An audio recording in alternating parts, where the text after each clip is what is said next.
ပြောတဲ့အခါကျတော့မင်းသမီးကစိတ်ဝင်စားလာတယ်သူပြောတာရန်တဘာဝကြနေတာကိုအဲ့ဒါနဲ့သူကမေးတယ်အသိနဲ့မင်းတဲ့အဲ့ဒါလို့ဆိုလို့ရှိရင်နတ်တွေကမအိုဘူးလားတဲ့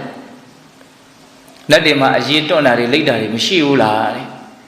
အဲ့လိုမျိုးမေးတဲ့အခါကျတော့ဘုရားလောင်းကဟုတ်တယ်တဲ့နတ်တွေမှာအရေးတွန့်လိတ်တာတွေမရှိဘူးတဲ့တတိတခြားအစည်းစိမ်ချမ်းသာဟာတိုးပြီးတော့ဒါလာတယ်တဲ့ဒါကြောင့်နတ်ဖြစ်ရတာဟာလူလောကနဲ့နိုင်ဆိုင်အလွန်မှချမ်းသာတယ်ပေါ့အဲ့လိုမျိုးပြောတဲ့အခါကျတော့မင်းသမီးကဘာပြန်ပြောတော့ဆိုတော့ဒီလောက်နတ်ပြည်ကချမ်းသာတယ်ဆိုရင်လူတွေကဘာကိစ္စနတ်ပြည်ကိုရောက်အောင်မသွားကြတာတော့ဘာလို့ကြောက်လို့နတ်ပြည်ကိုမသွားကြတာတော့နတ်ပြည်ကိုသွားဖို့အတွက်လမ်းကဘာလဲနော်နတ်ပြည်ကိုရောက်အောင်ဘယ်လမ်းကသွားရမလဲပေါ့အဲ့လိုမျိုးမေးတာမေးတော့မှဘုရားလောင်းကနတ်ပြည်ကိုရောက်ဖို့အတွက်ဒီလမ်းကရှောက်ရတယ်ဆိုပြီးတော့နတ်ပြည်ကိုရောက်စီတတ်တဲ့လမ်းကိုအဲ့ဒီမှာဟောတယ်အဲ့ဒါလေးလည်းပဲစိတ်ဝင်စားကြကောင်းပါတယ်နော်ဒါကဓမ္မတို့ဦးဇင်းတို့ဘဝတဏမကုံသေးသည်မြတ်တန်တရားခီးချမ်းဆိုတာဆက်ကြရအောင်ပါဘူး